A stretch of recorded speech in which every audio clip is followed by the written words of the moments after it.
उत्तराखंड में यूसीसी यानी uniform civil code मतलब कि सभी नागरिकों के लिए एक जैसा कानून लागू करने की प्रक्रिया अब अगले चरण में जा रही है। उत्तराखंड सरकार को यूसीसी पर बनी कमेटी अपनी रिपोर्ट 2 फरवरी को सौंपेगी। उसके बाद 5 फरवरी से विधानसभा का सत्र शुरू हो रहा है और दावा यह किया जा रहा है कि इसी सत्र में सरकार यूसीसी पर बने ड्राफ्ट को विधेयक के तौर पर सदन में लाएगी और फिर उसे पास कराया जाएगा। 2 तारीख को कमेटी हमको अपना ड्राफ्ट दे देगी और ड्राफ्ट देने के बाद जो जरूरी उसके लिए औपचारिकताएं हैं, जो संवैधानिक कानूनी जामा पहनाने के लिए जो भी प्रक्रिया है उस प्रक्रिया को अपनाया जाएगा।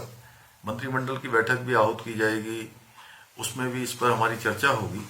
उसके बाद 5 फरवरी से विधानसभा का सत्र आहूत है और इस विधानसभा के सत्र में चूंकि विशेष रूप से सत्र बुलाया गया है और ये यूसीसी के निमित्त ही विशेष सत्र है और इस विशेष सत्र में इसको लाकर विधेयक के रूप में पारित करवाकर कानूनी रूप इसका दिया जाएगा।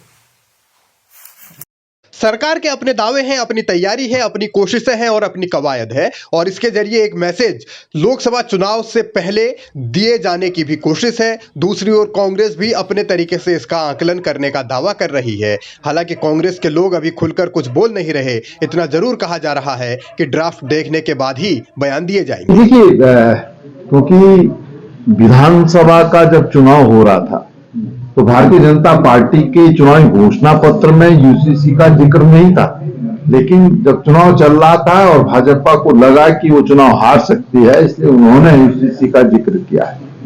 और कई बार जो है कहते हैं कि ड्राफ्ट बन करके तैयार हो गया है और हम इस सत्र में इसको लाएंगे, इस सत्र में हम लाएंगे। लगातार तिथियां बढ़ रही है।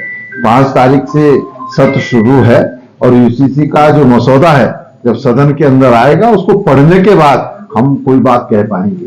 और अगर यूसीसी में कोई ऐसी बात होगी तो निश्चित रूप से कांग्रेस उसका विरोध भी करेगी। यूसीसी के मुद्दे पर 2022 विधानसभा चुनाव के दौरान भी खूब बयानबाजी हुई थी।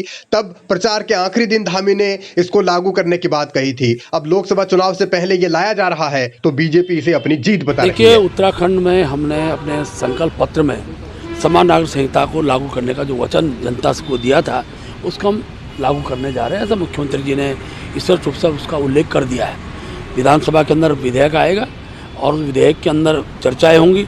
चर्चा का विधेयक पारण हो, ऐसा हम सबको विश्वास है। जहाँ तक अपोजिशन का विषय, अपोजिशन के पास जब मुद्दे नहीं होते हैं तो इन मुद्दों पर खड़ा करने का वो लोग काम करते हैं। और आज देवभूमि के अंदर से समान नागरिक संहिता का विषय पूरे देश को जाने वाला, यही महत्वपूर्ण विषय है। यूसीसी भारतीय जनता पार्टी का एक एजेंडा रहा है और उसी एजेंडे को अब उत्तराखंड में लागू किया जा रहा है। सवाल यह है कि इससे फायदा क्या होगा, नुकसान क्या होगा। क्या इससे लोगों को रोजगार मिल जाएगा, क्या इससे लोगों के घरों में राशन आ जाएगा। तमाम ऐसे पहलू हैं जिनको लेकर लंबी बहस हो सकती है, लेकिन फिलहाल उत्तराखंड में बहुमत की सरकार है और अपने बहुमत के आधार पर ही सारे फैसले ले रही है।